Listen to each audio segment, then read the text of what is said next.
Assalamualaikum warahmatullahi wabarakatuh. Assalamualaikum teman-teman semuanya. Terima kasih untuk kritik saran yang masuk ke Cerita Untung. Nah, sekarang ini kita akan ketemu dengan seorang yang biasanya teman-teman melihat beliau ini ada di layar komedi Indonesia. Siapa orangnya? Lihat dulu tayangan berikut ini. Assalamualaikum teman-teman Cerita Untung. Cerita Untung kali ini kedatangan tamu spesial loh. Ini dia Bachun Hakim. Bachun Hakim dulunya adalah seorang konten kreator yang viral pada zamannya. Namun akhir-akhir ini Bachun Hakim terlihat lebih tertutup dan jauh dari sorotan media. Mungkin ada kelelahan tersendiri karena gue harus muter otak untuk bikin konten bagaimana caranya ini biar orang-orang tuh nggak kemana-mana gitu, biar orang tuh tidak, biar gue tuh followernya tidak turun, terus biar like gue banyak. Itu malah stres ya kan? Stres itu makanya gue bilang dunia itu yang akhirnya gue bikin pusing sendiri kan. Seperti apa sih kondisi Bachun Hakim sekarang? Yuk saksikan kisahnya hanya di Cerita Untung.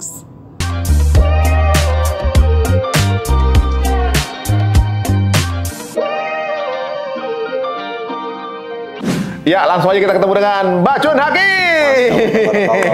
Layar komedi Indonesia berat banget gitu kayaknya Mas Hari. Kayak gue tuh nggak ada apa-apanya dibandingin lu semua. Kita semua nggak ada apa-apanya, tapi Masya Allah luar biasa. Jadi memang sempat merasa lu hilang gitu ya. Maksudnya baru ngehnya ketika lu nongol gitu. Oh iya. Terus gue langsung cross check, sama kan nih orangnya gitu. Oh tidak beda ya? Oh tidak beda gitu. Soalnya kita gue lihat lu di salah satu tayangan di YouTube, lu completely different gitu. Maksudnya yang, oh tapi ikut happy gitu ya, Masya Allah. Banyak temen-temen waktu yang sekarang ini, mendekat ke jalan kebaikan gitu, Masya Allah, ikut seneng gitu, ikut happy gitu. Nggak tahu lah pokoknya kalau ada temen-temen yang sekarang lagi menemukan keindahan, kedamaian, ada perasaan happy aja gitu. Nggak tahu kenapa, nggak bisa diapain ya. Mungkin ibaratnya gue nggak sendiri gitu ya, jadi kayak ada kayak rasa perjuangan gitu kan gitu. Jadi ibaratnya kalau sekarang ikut bahagia ngeliat apa yang terjadi dengan Bang Bachun ini ya. Nah, bro, kalau enak apa? Bang, bro, apa gimana nih? Kalau Bang kayaknya udah tau lah tuan siapa kan. Tuan dia. Bachun aja lah atau apa deh. Cun gitu. Ya, nggak enak ya. Nama asli sebenarnya siapa sih lo? Nama asli tuh Basrul Hakim. Basrul Hakim. Nama bagus nih Basrul Hakim. Emang nama tuh bagus Basrul Hakim. Cuman ya istilah katakan kalau kita di dunia showbiz itu nama panggung lah mungkin.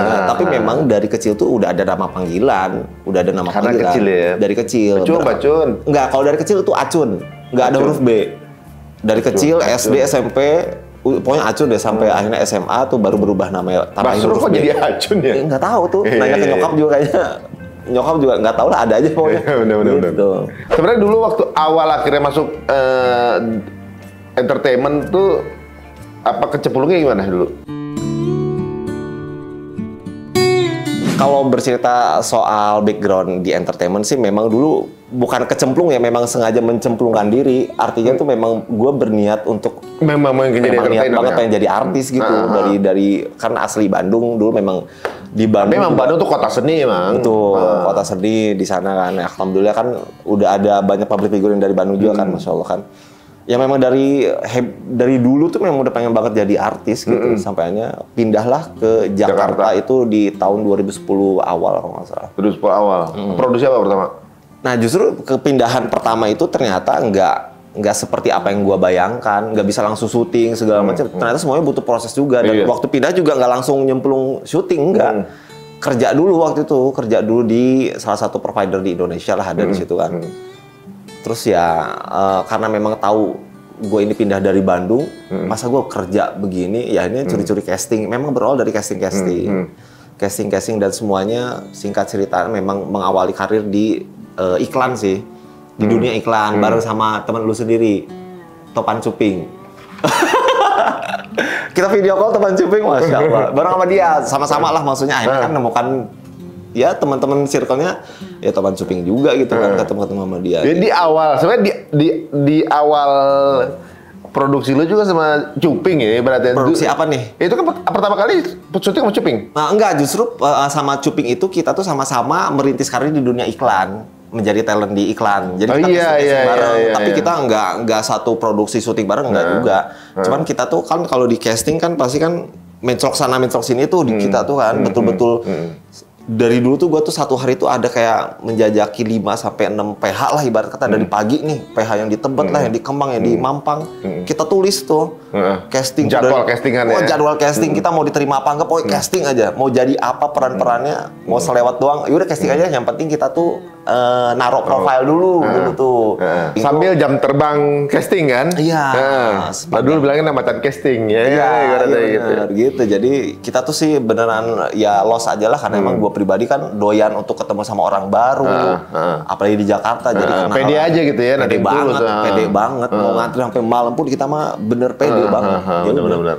Ya udah cuma ibarat kata cuma naruh profile lah kan, karena udah ikhlas gitu, nggak dapat juga nggak apa-apa, yang penting casting aja gitu kan. Karena memang siapa tahu kan di bulan depan apa di tahun depan berikutnya tuh mereka tuh akan searching dan memang kejadian juga pernah ada gitu. Jadi berawal dari iklan sih Mas Ari. Akhirnya alhamdulillah. Oh, tapi lu castingnya hanya iklan atau sinetron juga? Awalnya iklan dulu, semua iklan, tapi memang gua rasakan kalau kita nonton nih, misalnya gua pribadi nonton perjalanan kisah Mas Ari gitu kan ya, berawal dari yang casting ini sampai merambah kan, dan itu gue merasakan ternyata oh iya ya sama ya, berawal dari yang cuman casting iklan, dapat tuh iklan sampai akhirnya kan ya nyantol lah ada info casting FTV lah, sinetron. Nah dari situ kita syuting, maksudnya tetap casting lah, audisi lah ke Trans TV juga audisi lah sampai ke lantai berapa, terus gitu aja, terus pokoknya ditolak berapa kali bodo amat terus aja udah gitu. Pernah ngalamin dulu pas lagi kita dapet acara kecil tapi dapat tawaran casting juga, tetap mau datang juga ke casting tetap padahal kita udah dapat duit ya, kayak pekerjaan pekerjaan aja gitu. Iya, jadi lagi syuting bisa izin sebentar nggak mau casting juga gitu. Udah lagi kerja syuting padahal. Udah tahu jelasnya dapat duit ya. Iya, bener, karena itu mengalami juga di lingkungan teman-teman udah syuting. Kenapa lu gitu kan? Ya besok gua ada casting. Terus emang sekarang kenapa? Ya sekarang lagi syuting emang bener. Ya udah tahu sekarang lagi syuting ya udah nikmatin. Jadi kita karena udah haus akan casting sih ya udah casting aja lah, lost gitu. Kalau produksi yang bukan iklan pertama kali apa judulnya? Produksi yang bukan iklan, syuting FTV atau apa ya? Udah lupa. Gue tuh FTV akhirnya masuk pertama kali syuting tuh di RCTI. Itu produser MNC Rohimahullah, Mas Dean, atau enggak? Oh, lupa. Itu sudah nggak ada. Itu dia memang ya dia yang akhirnya nyoba casting gua kan dari dulu sudah kenal juga, tapi rasanya kan langsung masuk nggak bisa gitu karena kan dia juga harus tahu. Harus tahu kapasitas gue seperti apa, talentnya seperti apa. Ya udah, ini masuk tuh pertama kali syuting FTV itu kalau nggak salah di RCTI buat Ramadan apa dulu banget 2011 apa kayaknya 2010. 2011. Sama Niken Anjani sama Arthur Bronto Laras kalau nggak sekarang udah off kayaknya. Ya udah kayaknya itu deh. Itu yang pertama ya. Syuting FTV pertama. Rasanya gimana waktu akhirnya masuk entertainment? Rasanya gimana? Rasanya tuh. Kenikmatannya waktu itu. Pas yang iklan ya atau pas yang apa nih? Ya iklan, asikan mana bro? Iklan apa sinetron? Apa? Asikan mana? Kalau secara singkat waktu bekerja sih iklan ya enak cuma sehari 2 hari selesai. Tapi kalau sinetron sih apa FTV kan itu berhari-hari. Ya karena gua waktu itu menikmati banget semuanya enak sih. Ya orang suka gitu kan jadi artis ya gimana nggak mau. Terus terima duit gitu ya ibaratnya kan. Terima duit. Itu apa kenikmatannya apa bro? Ya seneng aja karena memang dikejar dan sekarang lagi didapetin itu Masya Allah nikmat banget ya, enak aja gitu gitu. Nah belakangan kan setelah berapa tahun nih akhirnya lu kan akhirnya memutuskan untuk berhenti dari dunia entertainment itu kan gitu kan.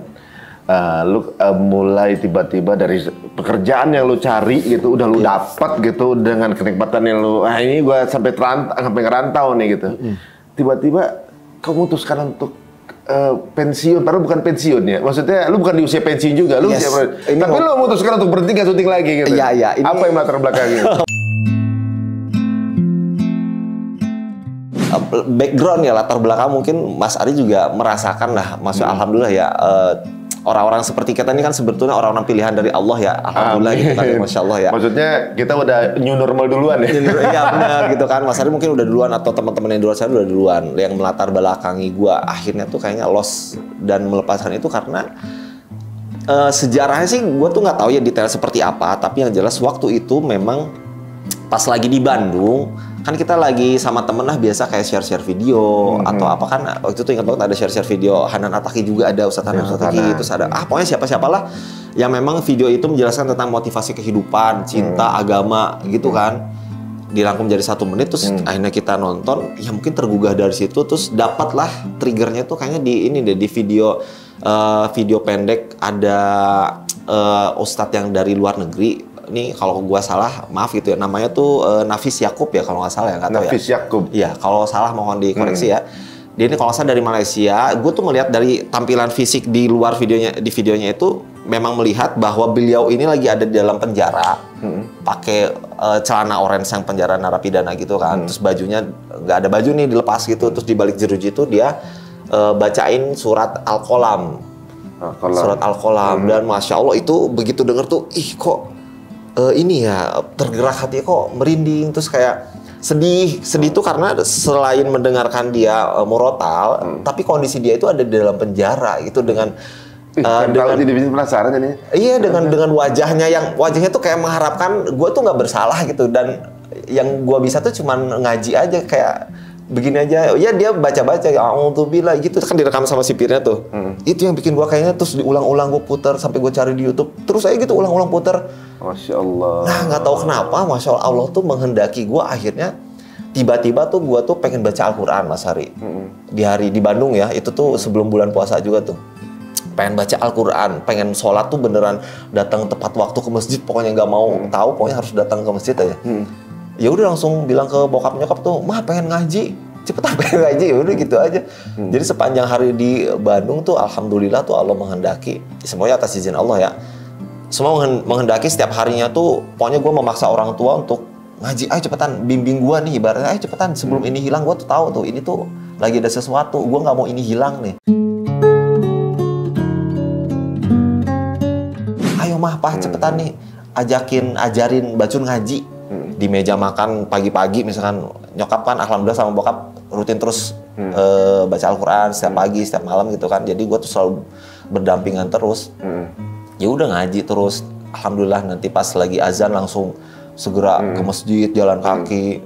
Ya begitu aja sih, itu rutin terus begitu tuh sampai akhirnya tahun 2017 awal deh kayaknya, 2017 awal deh itu.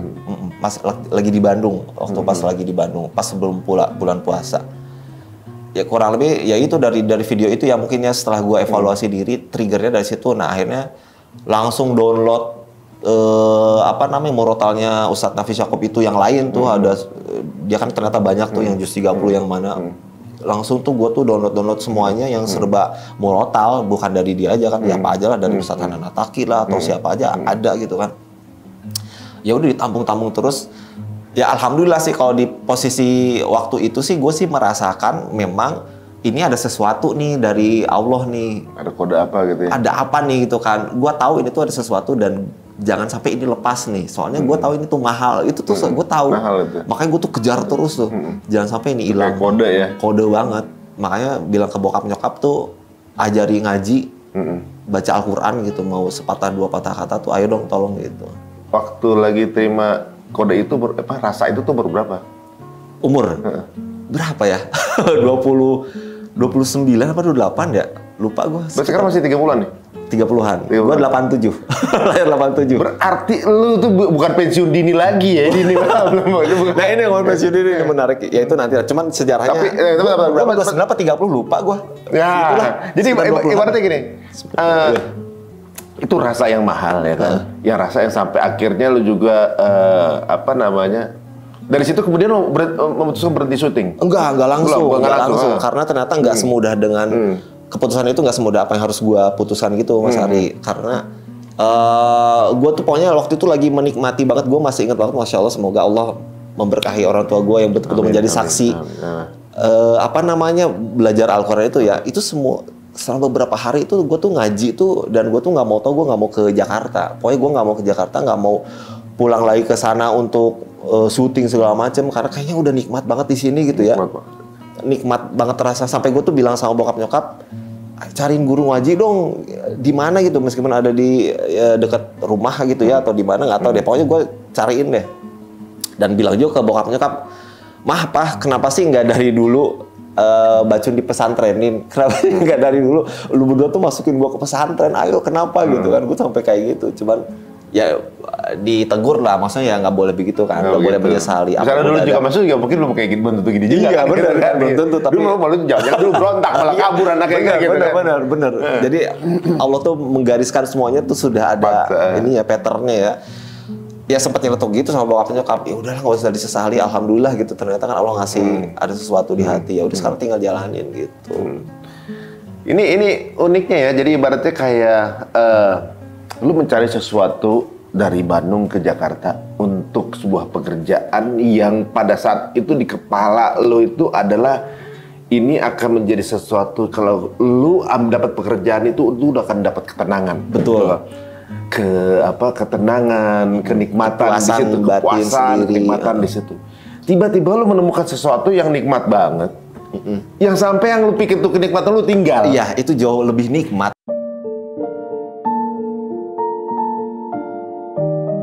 Nikmat betul. Nah, ibaratnya makanya tuh ada kan mereka yang memusuhi tahu rasa nikmatnya, mereka kan belah dada kita kan. Karena nikmatnya kagak bisa dibilangin apa gimana ya gitu kan. Nah, kadang kalau kita mau menceritakan pun gitu kayaknya mereka juga cuma sebatas lisan kita doang, tapi ini tuh susah gitu untuk kayak diceritain ya. Benar ya, Masya Allah. Ya makanya teman-teman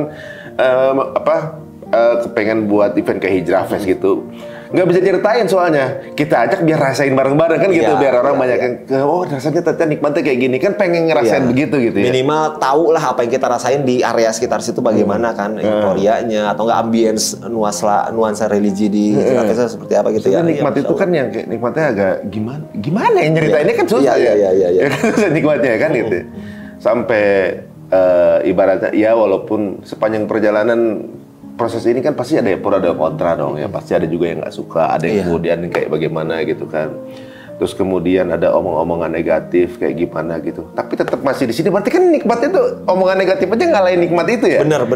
Maksudnya kalau zaman kita artis ya maunya kan diomongin yang baik-baik mulu kan, dipuja-puja, dipuji segala macem. Semakin dipuji kita itu manusia kan semakin melayang kan, makanya kan ada sesuatu. Pengennya dipuji, adanya lalu marah kan gitu kan, gitu. Nah sekarang orang kalau sama orang yang ngaji tuh kayak omongannya kenceng banget, maksudnya kayaknya kita tuh kayak radikal banget, kayak teroris banget gitu. Itu pandangan orang sih ya, tapi kenyataannya kan pandangannya begitu, tapi kok nggak bikin kita kapok ngaji gitu ya.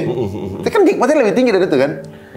Dulu sempat gue mikir gini, itu ada orang mungkin ada teman kita yang ada memiliki jalan yang penyimpangan gitu ya gitu. Mungkin dia tahu sebuah nikmat yang kita nggak tahu misalnya gitu ya. Ada teman kita yang mungkin narkoba gitu kan, kok narkoba gini nih. Dia tuh udah ketemu nikmatnya di narkoba gitu, ibaratnya kan. Yang kita nggak tahu gitu kan, yang dia pikir itu lebih nikmat dari ini. Tapi mereka belum pernah ngerasain nikmatnya di sini gitu misalnya. Ada yang nikmatnya di sini kan,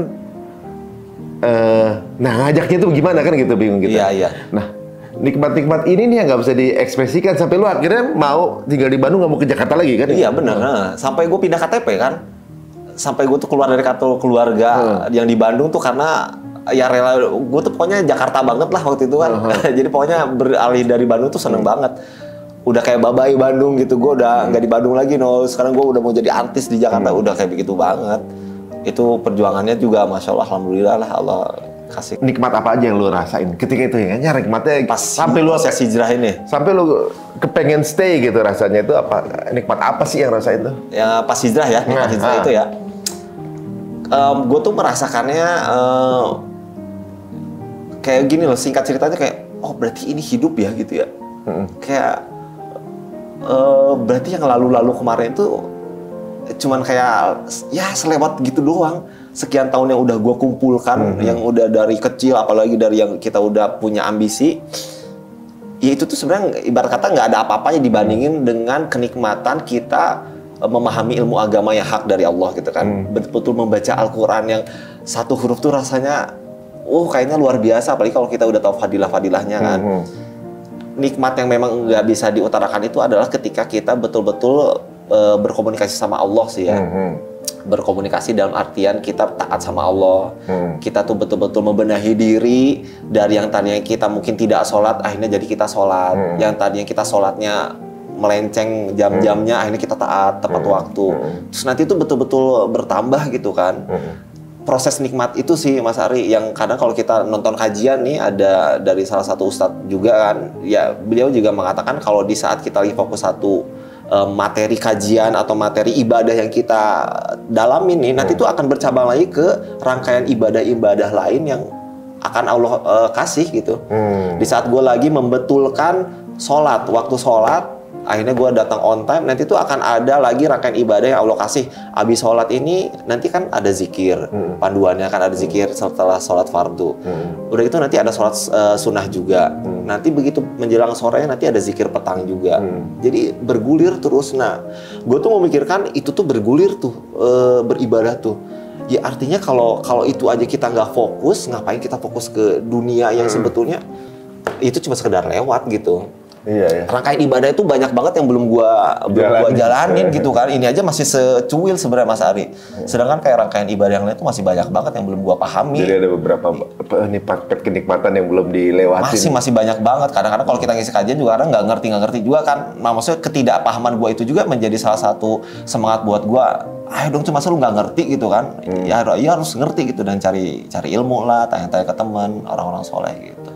Pada saat di proses itu memang kita ngerasain kenikmatan, tapi tentunya juga dibarengi dengan cobaannya kan. Biasanya gitu, dengan cobaan juga gitu, banyak perjalanan gitu. Kalau juga dulu sempat rasanya ada cobaan di ekonomi waktu itu kan, ibaratnya. Kalau lu kena cobaan apa nih? Cobaan yang menurut lu dirasain di proses itu? Ekonomi udah pasti ya. Ekonomi sudah pasti. Kalau secara cobaan sih gue merasakan sebelum hijrah itu kan alhamdulillah Allah kasih rezeki itu beneran luar biasa, Masya Allah. Ibarat kata kita mau merem aja ngeluarin duit 1 juta 2 juta tuh ibaratnya dengan mudahnya lah gitu ya, gampang gitu. Tapi kalau sekarang rasanya waduh, mau 100.000 mau sebesar apapun kayaknya butuh effort banget nih gue nih gitu untuk mengeluarkan itu gitu. Jadi cobaannya ya udah pasti dari segi pekerjaan, dari akhirnya kan mengeluarkan dari ekonomi juga udah pasti. Cuman dari cobaan itu sih gue melihat sisi lain, ya berarti ini memang harus gue jalanin gitu. Gue tuh nikmat banget menjalani itu semua gitu. Dan ada satu ini nih yang mau gue sampaikan mengingat dengan cobaan. Jadi gue itu pernah bergumam gitu ya. Ini kan selama proses hijrah ya, gue tuh pernah bergumam ya ke dalam hati gitu. Kayaknya melihat orang-orang dengan ujian yang berbeda-beda, itu kan pasti Allah berikan kemudahan. Pasti Allah tuh akan memberikan rezeki dari arah yang tidak disangka-sangka kalau dia bertakwa dan beriman gitu ya. Gue tuh sempat bergumam, kayak ngomongnya tuh kayak gini, kalaulah memang itu terjadi, mana cobaan buat gue gitu.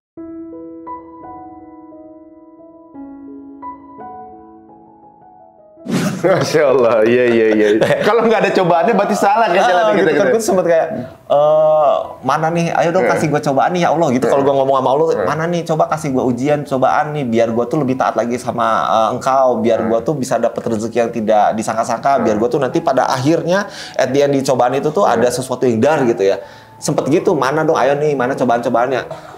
Ya memang sih Allah tuh nggak ngasih besokannya dar gue tuh langsung kayak misalkan kecelakaan atau apa ujian, teman nggak ngasih begitu. Ternyata setelah gue evaluasi diri, muhasabah diri, oh ternyata di titik ini perjalanan sekarang tuh berarti emang ujian gue nih gitu. Gue belum ada stabil dari segi pekerjaan, ekonomi, terus ya cobaan itulah gitu yang sebetulnya yang Allah kasih gitu kan. Sementara dulu tuh gampang banget untuk kayak syuting sana syuting sini dapat duit ya. Sekarang tuh rasanya untuk membenahi keluarga gue itu tuh cobaan menurut gue ya, ujian ya, karena Allah sayang sama gue ya. Membenahi keluarga di saat kita kayak mau makan tapi lu mau beli Pampers, itu yang mana yang harus didahulukan gitulah. Gue harus membenahi itu gitu. Tapi lu rela untuk melepaskan privilege dulu dengan kemudahan secara ekonomi, lu rela untuk lepaskan, gitu, memilih ini gitu, walaupun konsekuensinya lu ekonomi akan berat gitu, tapi tetap lu rela untuk lepas. Tetap rela karena berarti kenikmatannya yang melebihi itu gitu. Iya, kenikmatannya melebihi itu. Gue tuh bener-bener rela banget. Mau banget gue menjalani ini. Gue tuh sempat bilang begini juga kan. Pokoknya gue tuh selalu bilang sama Allah tuh komunikasi secara pribadi ya. kalaulah ternyata ini membuat aku lebih taat kepadamu, ya ikhlaskan aku gitu ya Allah. Bener-bener, ayo gitu ya Allah, gue mau taat kok sama engkau. Karena memang ketaatan itu susah banget. Pagi hari kita bisa taat, mungkin siang atau sore kita bisa futur kan. Itu aja kita yang dalam udah hijrah tuh bisa begitu kan. Apalagi yang tidak hijrah gitu ya. Mungkin paginya futur, siangnya futur gitu aja terus. Nah makanya gue selalu bilang, ya Allah kalau memang ternyata jalan ini memang membuat aku lebih dekat kepada engkau, membuat aku lebih taat lagi kepada engkau, ayo silahkan gitu kan, benahi aku, jaga gitu. Jika dengan keadaan begini engkau lebih ridho, aku ambil di jalan gitu. Betul. Nah mungkin akhirnya gue tuh berpikir ya, mungkin ini bagian dari rencana Allah mungkin ya, dengan membuat akhirnya gue tetap bisa dekat sama Allah dengan jalan begini. Siapa tahu mungkin kalau besok gue dikasih duit banyak, tajir gitu ya, mana tahu malah ternyata kan menyimpang atau turun gitu. Tapi memang ibaratnya rasa-rasa kayaknya saya siap nih dengan cobaan Allah gitu ya, ibaratnya gitu di awal juga pernah pikiran kayak gitu. Iya, tapi ternyata pas cobaannya emang nggak kaleng-kaleng juga. Iya, ternyata kan ya luar biasa juga gitu kan, ada aja gitu cobaannya. Tapi alhamdulillah maksudnya kompleks sih ya mengenai agama menurut gue ya, apalagi kita sudah tapi jadi banyak belajar gitu ya. Jadi banyak belajar banget. Banyak belajar itu ada yang sendiri, ada yang dari teman, ada yang dari kajian juga. Yang sendiri pun lebih banyak gitu kan. Dengan apa yang Allah kasih 1.000 atau 500 itu tuh adalah ujian di mana kita mau menerima apa enggak gitu kan. Gitu aja sih. Tapi emang menariknya dengan semakin adanya ujian atau ketemu sesuatu yang baru, makin menggali kita untuk jadi belajar lagi nih. Iya, belajar lagi. Jadi makin belajar, makin kita ngerasa ternyata gue banyak belum tahu ya. Banyak yang belum tahu dan ternyata gue kemana aja selama ini. Iya, gitu benar. Tapi di awal waktu pertama kali proses tuh sempet ngegas gak? Hampir kayak gue tuh ya hampir aja kayak ngomong ke temen kayak nggak boleh ini apa nggak boleh itu gitu ya. Terus teman juga jangan gitu. Nah, karena proses hijrah gue juga, gue kadang digituin juga sama temen. Jadi gue malah merasanya ya gue juga nggak apa-apa kalau begitu juga. Tapi ternyata kan itu mungkin ada itu proses ya. Proses dan caranya mungkin ya agak kurang tepat mungkin ya. Sampainya ya sudahlah, los aja sekarang gue kayak cukup memantau teman-teman yang sekiranya belum hijrah. Gue memantau aja terus kayak singgungan sedikit-sedikit, gitu. Iya, memang proses itu ya itu mungkin bagian dari perkembangan ya ibaratnya. Jujur juga di awal juga gue agak-agak kaku gitu ibaratnya kan. Kakunya bahkan ke istri bahkan gitu. Oh gitu? Ke istri itu. Kakunya bahkan ke postingan gue gitu kan. Oh iya, kaku. Jadi gue ngegas banget gue dulu ibaratnya.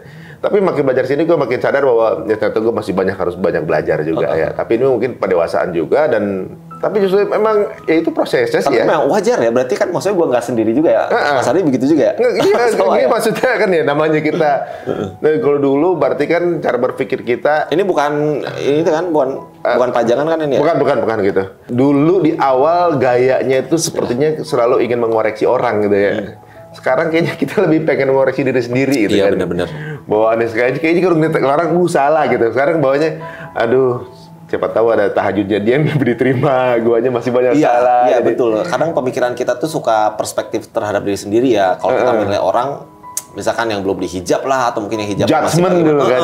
Barangkali ternyata kan yang bersangkutan malah amalannya lebih banyak daripada kita. Atau mungkin ada amalan tersembunyi yang istiqomah lebih dari kita. Ya udahlah, kita coba mendoakan aja deh. Jadi berubah ya maksud kita. Lalu kalau diserang orang mungkin ya pasti nggak ada yang semuanya pro, yang kontra sama lo misalnya tiba-tiba mungkin ada pandangan miring sama lo, sama temen yang dulu syuting sekarang enggak, sekarang bacun begini gitu. Lu menanggapinya gimana?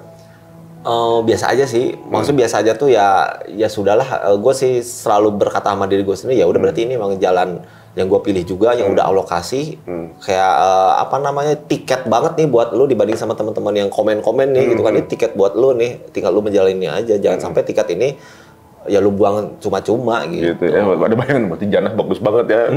Soalnya lagi bener sakitnya kayak gini. Banyak sih teman-teman Mas Ari yang mereka tuh mempertanyakan ya gitu, Bacun kemana gitu ya, si Bacun masih bikin konten-konten nggak sih, atau si Bacun gimana gitu, kok hilang, ya udah banyak yang nanya-nanya juga gitu. Gitu Allah. Nah tapi sekarang katanya, ya kan waktu mau kesini katanya juga lo ada sedikit, gimana ya di depan kamera gitu. Tahu ya?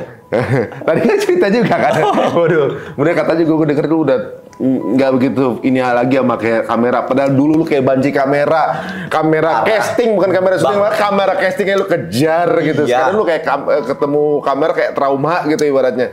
Ini kenapa gitu?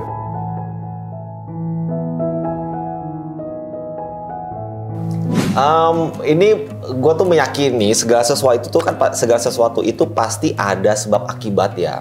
Pasti ada sebab akibat. Dengan posisi Mas Hari seperti ini pasti ada yang menyebabkannya.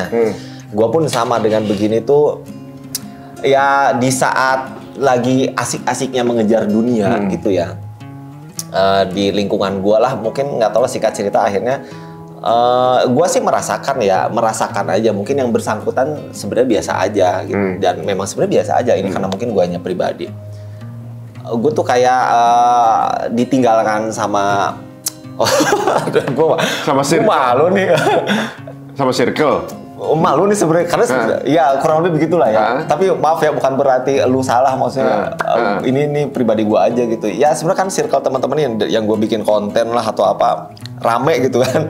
Tapi ternyata kok hilang lah, singkat cerita tuh kok pada pergi aja ya, gitu semenjak kan. lu ngaji kemudian circle itu nggak semenjak ngaji juga Mas Ari. Karena pokoknya kesimpulannya sih gua melihat elunya yang menjauh atau mereka yang meninggalkan lu, menurut pandangan lu mereka meninggalin lu ya? Gue bilang ya, gue tuh ini pengen bilang tapi takutnya menyinggung atau gimana.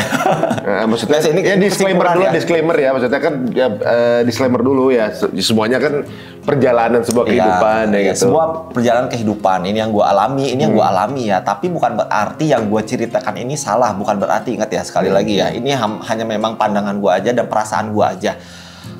Jadi gue pokoknya menyimpulkan manusia itu akan berpindah ke satu tempat lain atau ke manusia yang lain di saat manusia yang lain itu tuh punya predikat yang lebih besar.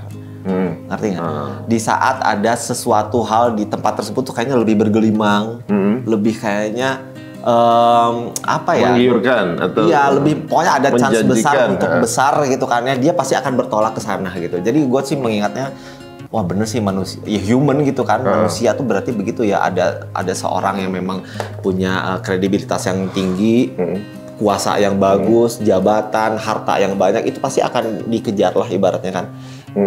Ya dideketin lah pasti kan, pasti akan dideketin lah, dan yang lama ini pasti akan bye-bye gitu sedikitnya. Nah itu yang gua rasakan gitu, jadi. Tapi menurut gua manusiawi ya, karena gini, ibaratnya gini, setiap manusia pasti mengejar sesuatu yang levelnya menurut dia lebih baik. Tapi tergantung tujuannya. Misalnya dia tujuannya untuk kejar popularitas, pasti cari yang popularitasnya lebih tinggi. Nah, misalnya yang dikejar adalah ilmu yang lebih tinggi, pasti deketin ustadz. Pokoknya arahnya kemana tujuan prioritasnya kan? Betul. Misalnya tujuannya ke orang-orang yang, gue mesti cari orang yang bergelimang harta, misalnya gitu. Cari yang lebih bergelimang harta. Gue pengen orang-orang yang gue tujuannya pengen orang yang suka membantu gitu misalnya kan, tiba-tiba ada dia orangnya sosial banget nih, pasti larinya ke situ. Jadi menurut gue sih ya manusiawinya tuh tergantung tujuan sih. Memang sih, iya tergantung tujuan gitu. Karena ada baiknya kan dengan kita mendekati dengan orang tersebut kan, mana tahu dia bisa bantu kita juga atau buat masyarakat luas gitu kan maksudnya. Iya betul. Memang beda-beda kan tiap orang tujuan. Cuman mungkin kondisinya pada saat itu gue lagi membutuhkan gitu. Jadi kan di saat gue lagi fokus bikin konten, fokus bikin syuting, rangkaian syuting gitu kan buat sosial media. Di saat seperti itulah lagi gue mau bangkit-bangkitnya lagi. Pas gue melek tuh nggak ada nih orang-orangnya gitu Mas Ari. Mungkin di saat momen yang itu kali gue merasakannya pada kemana nih orang-orang yang ada di kanan kiri gue gitu. Biasanya kok ada gitu kan ngebantu, tapi kok sekarang kayaknya tidak ada gitu kan. Nah itu pun memang lagi proses bergejolak juga gitu. Jadi akhirnya ya sampai sekarang tuh gue tuh melihatnya tuh ya sampai membuat gue tuh jadi tidak lagi percaya sama orang. Jadi ya gue mengurungkan niat untuk akhirnya tutup kamera gitu ya. Itu jadinya gitu. Jadi gue tuh tidak percaya lagi sama orang 100% ya, nggak begitu menaruh percayaan kepada orang. Gitu. Jadi latar belakangnya dari situ sih gue tuh akhirnya melihatnya kondisinya sih mungkin yang itu ya. Yang membuat gue. Tapi kadang-kadang memang kita bertempur sama pikiran kita sendiri kadang-kadang ya kan.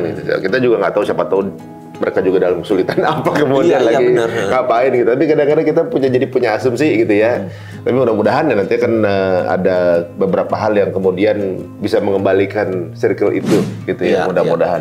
Tapi apa gara-gara itu kemudian nggak mau lagi loh sama kamera atau gimana? Iya, akhirnya kan semua itu berproses ya. Gue melihatnya juga dengan wah ini teman-teman pada kemana gitu ya. Terus ada tujuan yang menurut gue tuh saat itu tidak jelas harus gue gapai gitu, karena pada saat itu kan gue bikin yang lu kejar apa gitu. Iya, pada saat itu kan memang gue tuh bikin video-video di Instagram ya, lagi sebelum marak banget sekarang ya, sebelum marak banget sekarang, dulu banget itu kan suka bikin konten-konten di Instagram sama teman-teman. Ya ada akun, maksudnya ada teman-teman yang lain juga yang pada bikin juga sama-sama kan, kita kan pada collabs lah, pada apa gitu. Ya mungkin di saat yang sama gitu Allah tuh memperlihatkan gua yang lain pada naik gitu kan. Gua tuh kayak cuman apa ya, begini aja nih, naiknya tuh pelan terus diem lagi. Grafiknya tuh naik lagi pelan, diem lagi, kadang turun dikit, naik lagi gitu. Tapi sementara yang lain tuh pada naik tuh, entah dari jumlah follower lah, entah dari, kan kita tuh sebagai content creator melihat juga like juga lah, apa segala macam. Iya, analitiknya di situ kan. Iya, melihat dari semuanya. Ya membandingkan dengan yang lain, wah kok yang lain udah pada punya rumah juga gitu, yang lain udah pada, kok bisa pada beli mobil ibarat kata begitu kan, sementara gue tuh kayaknya cuman begini-begini aja gitu. Nah kompleks sih akhirnya kan dengan kondisi gue yang seperti itu, terus kayak gue mungkin ada kelelahan tersendiri karena gue harus muter otak untuk bikin konten bagaimana caranya ini biar orang-orang tuh nggak kemana-mana gitu, biar orang tuh tidak, biar gue tuh followernya tidak turun, terus biar like gue banyak. Itu malah stres ya kan? Stres itu, makanya gue bilang dunia itu yang akhirnya gue bikin pusing sendiri kan.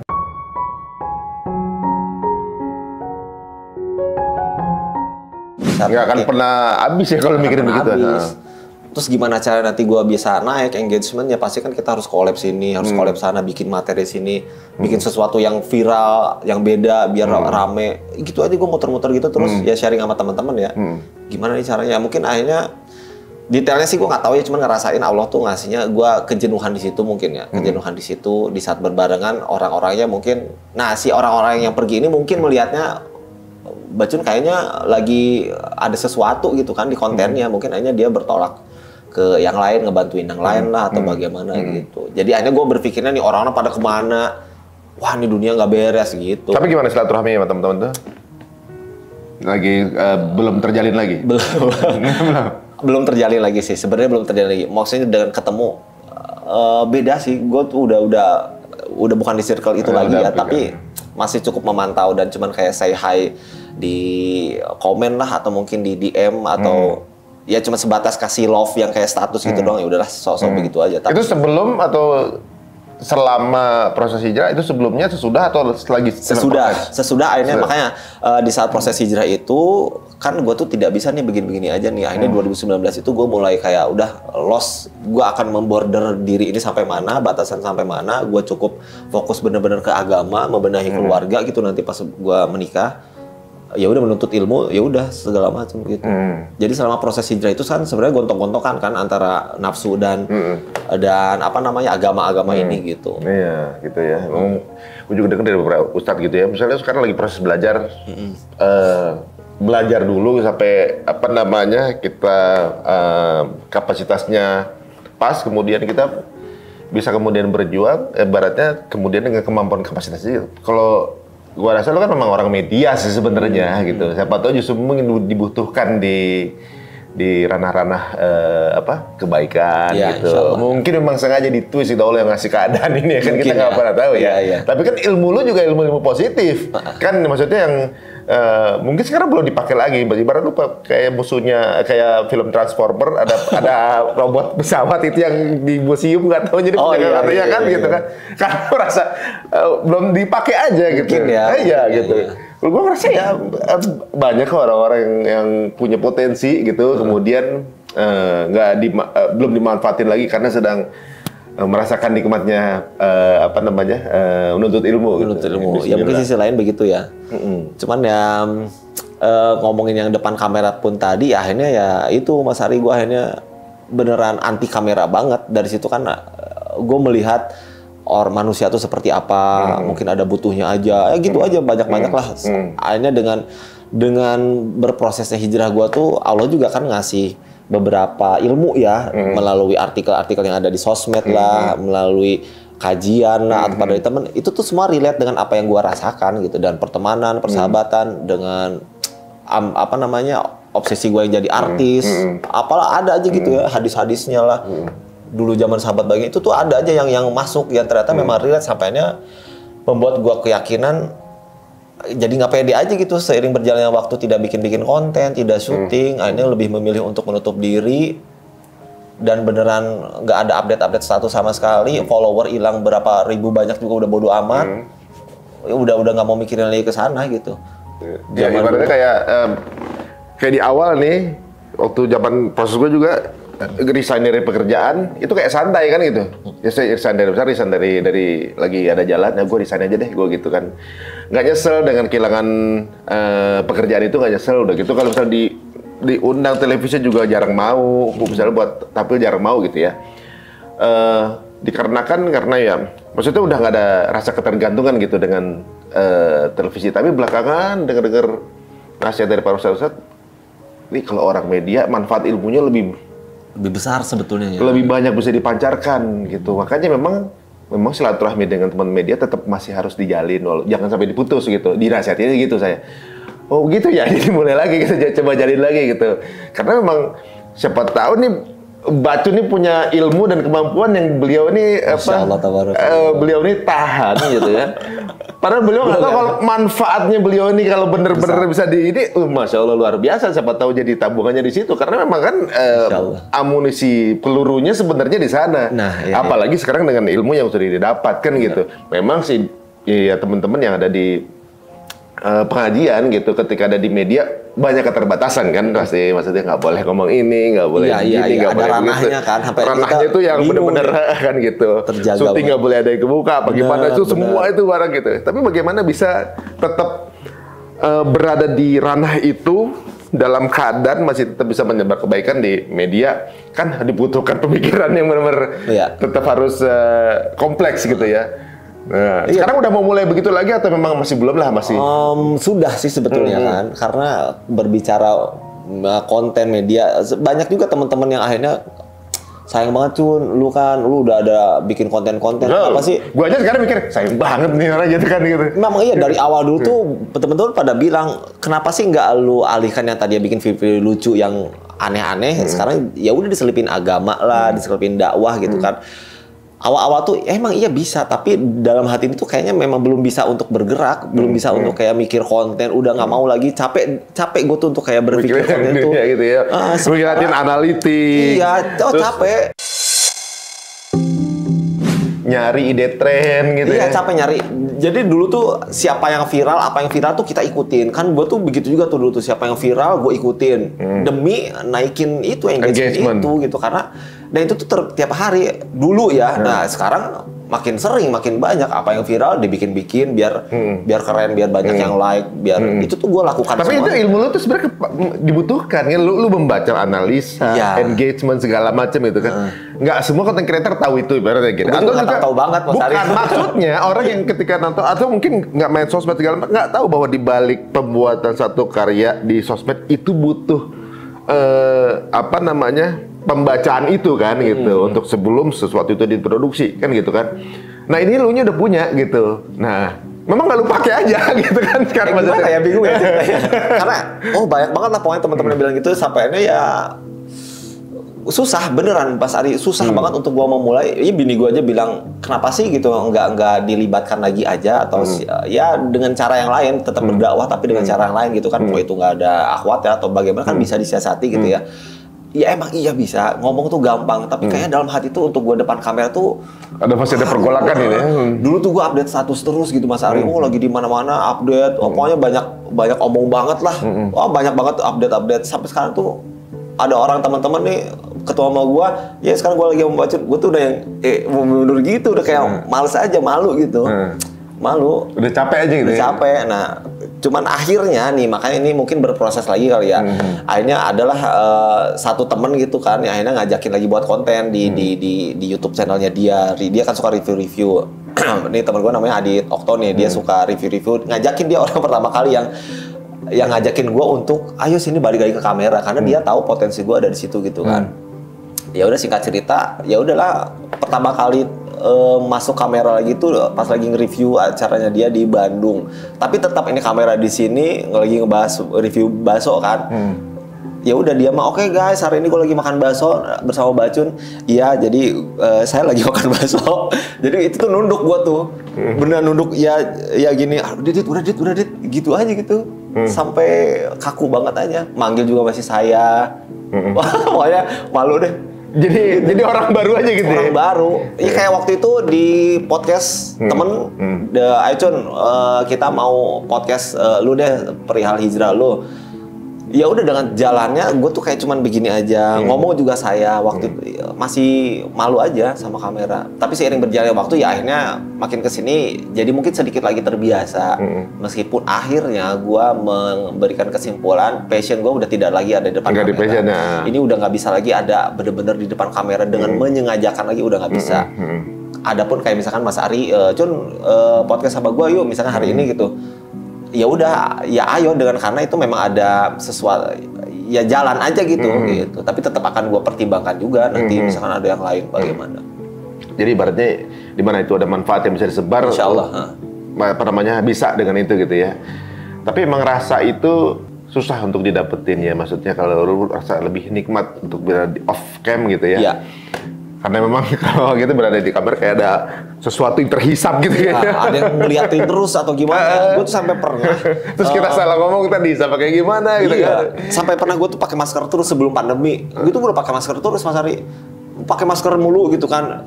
Karena takut aja dilihat orang. Ya sebenarnya kalau dibicara terkenal, gue tuh nggak terkenal ya. Maksudnya nggak terkenal banget kayak lu Mas Ari dan yang lain gitu ya.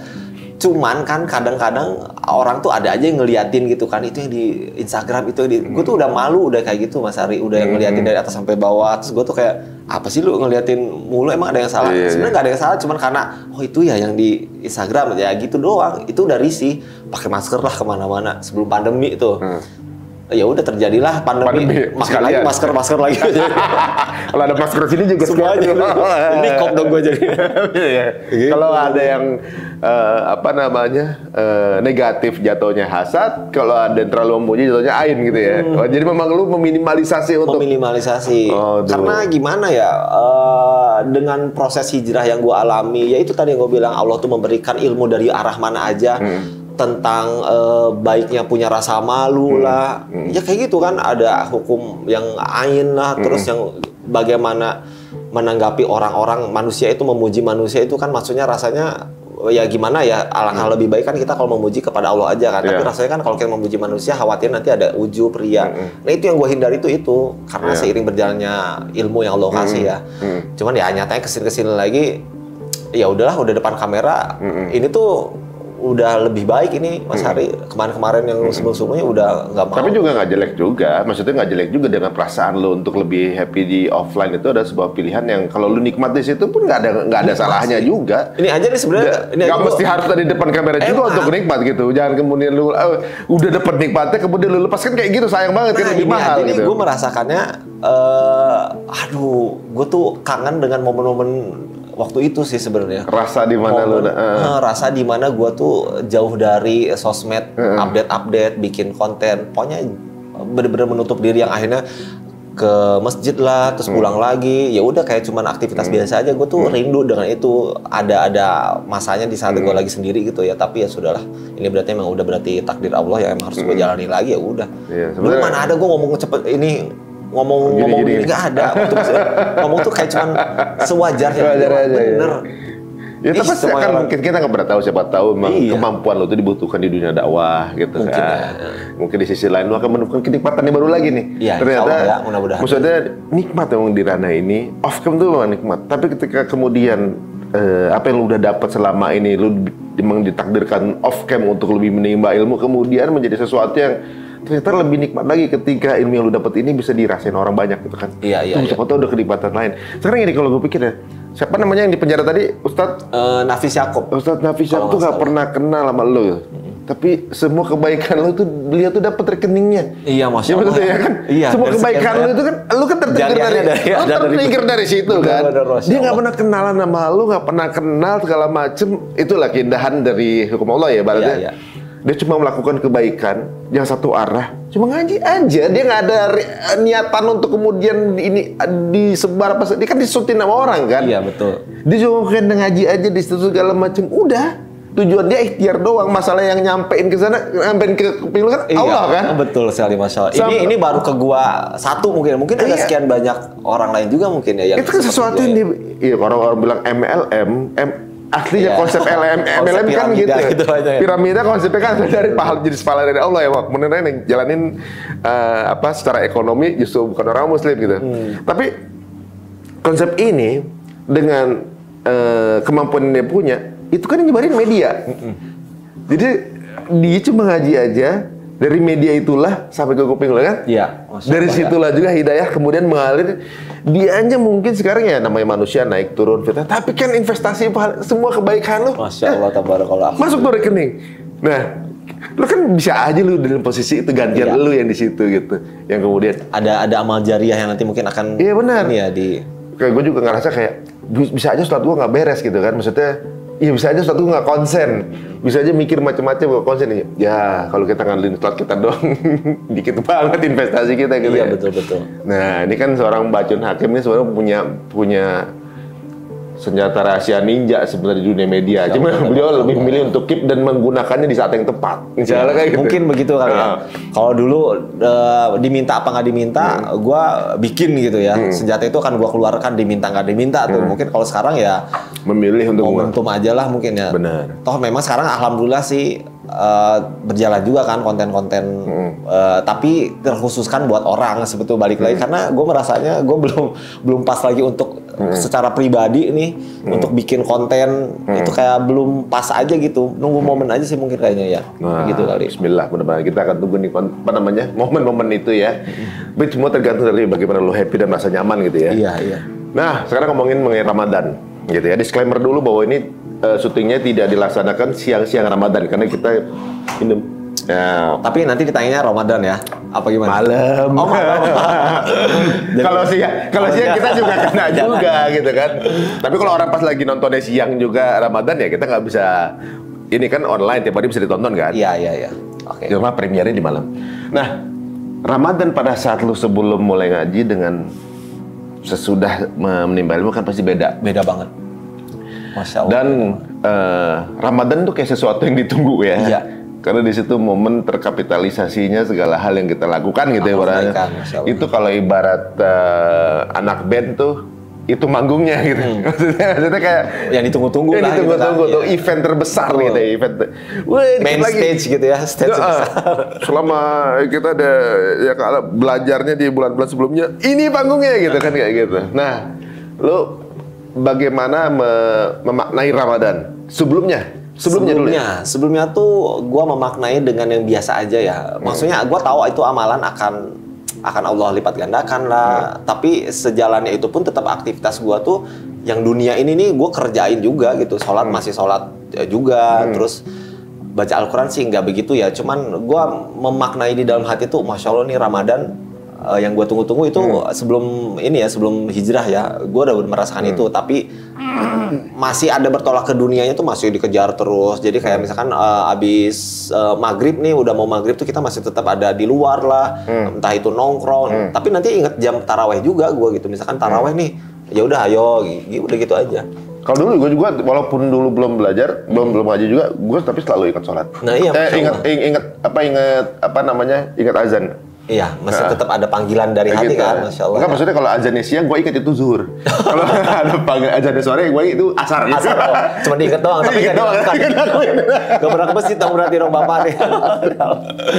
Ya paling gitu sih, Mas Ari. Sebelum hijrah ya, di bulan Ramadan ngerasanya itu sih gitu. Nah, perbedaannya sangat terasa banget. Perbedaannya begitu setelah Allah berikan setitik cahaya gitu di sini. Oh, Masya Allah, itu yang ditunggu-tunggu karena apalagi taraweh, apalagi 10 malam terakhir itikaf itu tuh yang ditunggu-tunggu, Masya Allah. Iya, kayak udah nggak ngurusin urusan, udahlah konsen gitu ya. Iya benar. Iya. Dan sekarang tuh konsep di gua tuh betulan lagi mau membuktikan kan ada riwayat yang mengatakan kalau kita mengejar akhirat itu kan dunia akan ikut juga sendiri ya. Itu tuh gue lagi menerapkan itu, lagi coba membuktikan kayak tadi gue bergumam, ya Allah coba kasih ujian gue, tapi benar dikasih ujian kan. Gue lagi bergumam itu gitu, lagi mencoba untuk membuktikan gue harus mengejar akhirat nih. Bener nggak nih dunia, bukan berarti tidak mengimani, gue mengimani banget, tapi gue ingin pembuktiannya aja gitu. Sekarang tuh lagi mencoba wah gua ini deh, gua pur terus abis ini baca Al-Quran, abis ini apa gitu kan, gitu aja gitu, lagi mencoba itu. Masya Allah, mudah-mudahan jadi penjelasan juga buat teman-teman semua dan juga menjadi sesuatu yang dimaklumi gitu untuk teman-teman yang berproses seperti ini gitu kan. Sebuah proses yang bisa hampir sama dengan orang-orang yang dalam proses ini untuk perjalanan ini, dan mudah-mudahan ya kita nggak pernah membenci siapa-siapa gitu ya ibaratnya, cuma memang sedang menikmati proses ini. Tapi tetap kita tunggu karya-karya Bacunnya, mungkin di apa namanya, format yang berbeda ya. Siapa tahu ya untuk kebaikan, siapa tahu seperti Ustadz Nafis Yakub tadi gitu kan. Waduh, pahalanya luar biasa. Mungkin satu apa namanya, kesimpulan bisa kita tarik dari obrolan dari Bacun tadi bahwa kalau ngomongin circle ya, ini mirip dengan waktu belum lama gue ke Jordan, ke Gua Al-Kahfi ya. Ini masalah circle memang. Bagaimana seorang anak muda yang kemudian memutuskan untuk nggak mau menyembah berhala di circle mereka, kemudian ke hutan kan. Dia bilang saya nggak akan menyembah berhala gitu kan. Mereka pasti influencer tuh. Karena mereka ngomong kan. Iya benar. Kalau mereka bukan orang yang berpengaruh, mereka udah menjalankan Islam sembunyi-sembunyi aja kan, cari aman. Mereka milih untuk bilang kalau nggak ini dan dicari lagi, berarti kan penting. Itu dapetnya dari Ustadz sih, kita denger ya gitu. Ini anak-anak muda influencer zaman dulu nih. Kemudian mereka si circle-nya itu hijrah ke Goa. Sama seperti Rasulullah waktu hijrah ke Gua Hiro, ada ke Maksiat tadi. Hijrah ke Goa bersama saya ekor anjing, gitu kan. Nah, hikmah yang gua dapat di sini, masya Allah luar biasa, itu adalah anjing itu kan bilang haram ya kan, bilangnya katanya banyak haramannya lah di anjing gitu ya. Dari liurnya apa segala macam gitu. Tapi ini satu-satunya binatang masuk surga loh. Kenapa anjing itu masuk surga? Karena dia berkumpul sama orang soleh. Circle. Masa kita manusia nggak bisa masuk surga sih? Gitu. Kata anjing pun sebetulnya bisa ya Allah. Anjing aja nggak bisa masuk surga ya kan gitu. Nah, kita ya manusia masa nggak bisa sih, mungkin sholat kita nggak sempurna, tapi kalau kumpulannya kita sering bergaul sama orang soleh, gaul sama siapa aja boleh dikasih kesempatan, tapi mudah-mudahan ada kecepatan lah gitu, ya, peluang-peluang itu kan gitu ya. Itu betul. Nah, ini masalah circle teman-teman semuanya. Ya, kita nggak bisa ya, kita juga nggak sempurna. Circle kita juga nggak sempurna, ya masih proses semua. Ya, mungkin di antara circle teman-teman ada circle yang ada kebaikan lah gitu. Dan ini juga disclaimer buat yang lain juga, maksudnya dari gue pribadi, karena kan tadi berbicara soal circle ya, khawatirnya di sana ada pikiran-pikiran lain ya. Gue sih kan tidak memilah dan tidak bilang bahwa circle gue yang lain dan yang lalu itu tidak baik ya Mas Ari ya. Mungkin kenyataannya karena gue pribadi itu tadi betul ingin mencoba menjadi lebih baik lagi, ingin mencoba membenahi diri lagi kepada yang lebih fokus lagi ya agama gitu ya, sebetulnya bakalan kita bawa juga larinya gitu mungkin ya. Nggak apa-apa juga sih, ibaratnya nanti juga akan kembali juga ke teman-teman, mungkin dengan ya maksudnya dengan apa namanya, hal-hal kebaikan yang dibawa gitu ya. Jadi teman-teman semua, Bacun udah disclaimer bahwa nggak meninggalkan siapa-siapa gitu ya, bahkan bersedia untuk ya bersilaturahmi kembali tentunya juga, insya Allah. Teman-teman semuanya, ini sebuah proses dan terima kasih Bacun untuk waktunya yang diberikan sama kita. Ya. Mudah-mudahan apa namanya, banyak memberikan inspirasi dan juga manfaat. Dan juga teman-teman semua, jika dirasa ini menginspirasi, silakan di-share sebanyak-banyaknya. Dan mohon maaf jika ada kesalahan dari kami, yang namanya manusia, ada kesalahan salah ngomong, kemudian salah interpretasi, kemudian ya kita nih soal tahu lah ya gitu, banyak kesalahan yang mungkin bisa aja kita lakuin. Kita mohon maaf, sama lu juga mohon maaf juga jika ada salah-salah dari obrolan kita, penerimaan gua juga mohon maaf juga. Terima kasih untuk sini main-main di sini, Jun. Umur nggak kapok gitu ya. Nggak kapok, insya Allah ada waktu luang berkabar kita kolaborasi lagi gitu ya. Masya Allah, luar biasa. Terima kasih teman-teman semua. Kita tutup dengan assalamualaikum warahmatullahi wabarakatuh. Waalaikumsalam.